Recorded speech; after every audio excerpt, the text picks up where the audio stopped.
आज मैं वोकेबलरी के बारे में बात करना चाहता हूँ जिसको लोगों को यूज़ करने में और उसको याद रखने में बहुत ज़्यादा स्ट्रगल करना पड़ता है और समझ नहीं आता कि कैसे उसको याद किया जाए और कैसे उसको यूज़ किया जाता है। और बहुत ही सिंपल ट्रिक मैं इसमें बताऊँगा जो काफ़ी हेल्पफुल होगा। इसको जानने से पहले एक चीज़ समझते हैं कि किसी भी लैंग्वेज में, किसी भी भाषा में हमें सबसे ज़्यादा अच्छा क्या लगता है जब हम कोई शब्द या कोई ऐसी फ्रेज़ यानी कि शब्दों का एक ग्रुप का वर्ड सेंटेंस हम सुन लेते हैं तो हमें सुकून देता है और सुनने में बड़ा ही कैची लगता है, इंटरेस्टिंग लगता है।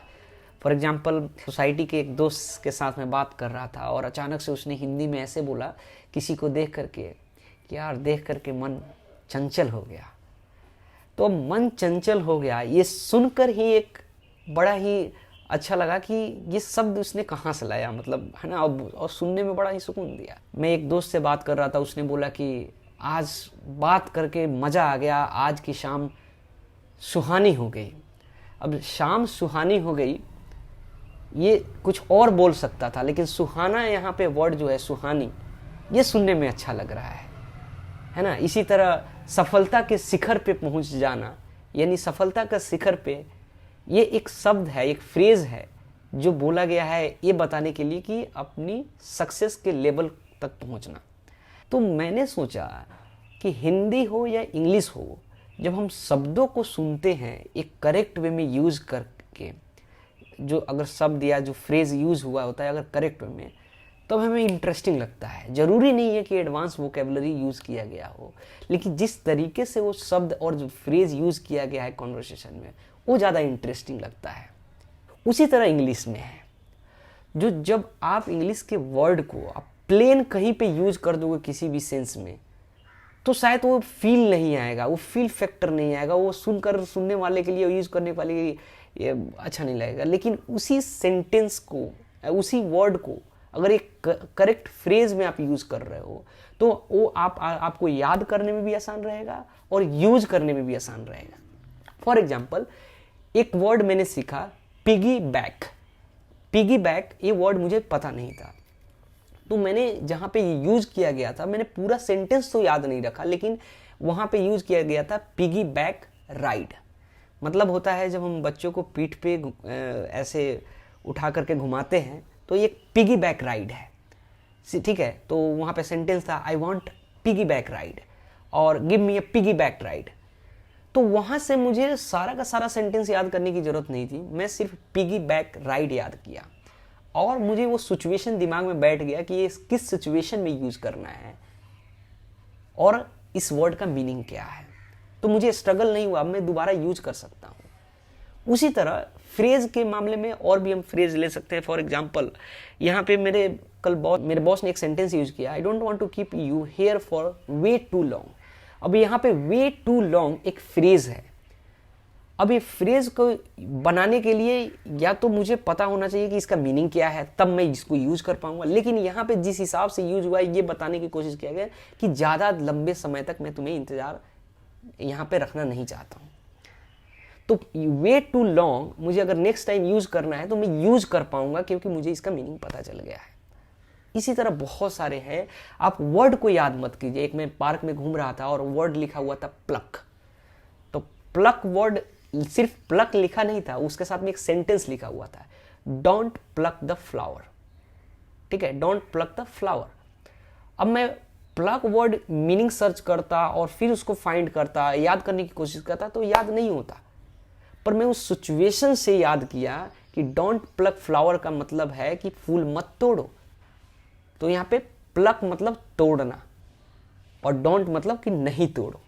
तो नेक्स्ट टाइम से अगर मुझे यूज करना होगा तो मैं बोलूंगा प्लक द फ्लावर। ठीक है, प्लक द फ्लावर, राइट। तो इस सिचुएशन बेस्ड दो चीज है कि आप वर्ड को फ्रेज में याद करो और सिचुएशन बेस्ड चीजें याद करो, फिर आपको याद करने में दिक्कत नहीं होगी और उसको यूज करने में दिक्कत नहीं होगी, क्योंकि जब जहां पे निकलना होगा ऑटोमेटिक आपके सबकॉन्शियस माइंड से निकलेगा। और ऐसे याद होना चाहिए। फ्रेज बैंक डेवलप करना है आपको, न कि वर्ड बैंक। आप वर्ड मीनिंग तो आप ऐसे याद करते रह जाओगे, फिर आपको वर्ड ऐसे मिलेंगे नहीं। ऐसे कुछ सेंटेंसेज में बोलता हूँ, आप इसमें से आपको फाइंड करना है कि आपको कौन सा इसमें फ्रेज अच्छा लगा।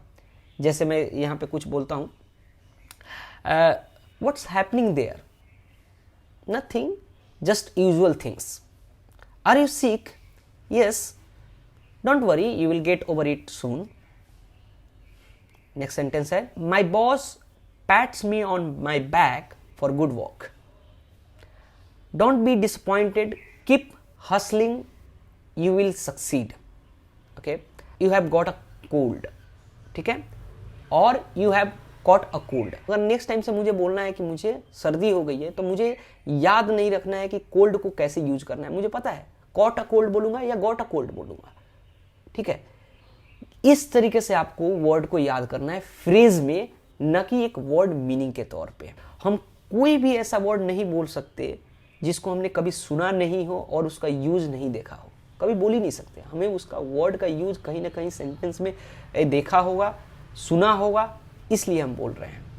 और मेरे पास अगर ऐसे ही आपको फ्रेजेस सीखने हैं तो मेरे पास एक बुक है जो मैं आप लोगों को रेकमेंड करना चाहूँगा, और मैं ये बुक आपको दिखाता हूँ। मेरे पास ये बुक है, जस्ट अ सेकेंड।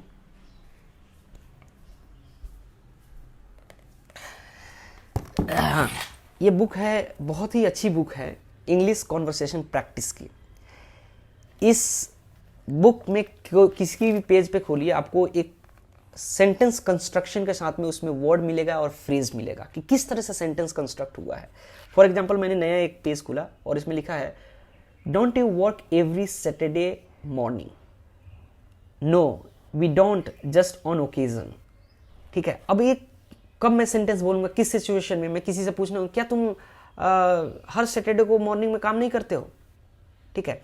तो अगर एक बार मैं पढ़ लूंगा तो मेरे सबकॉन्शियस माइंड में आ जाएगा और नेक्स्ट टाइम यूज करने में मुझे दिक्कत नहीं होगी, ठीक है।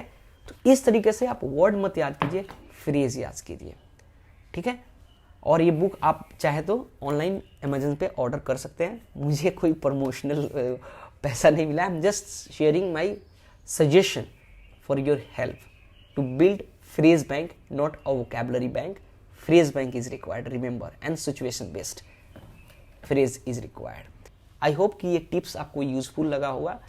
Alright, so this is Piyush signing out until we meet again.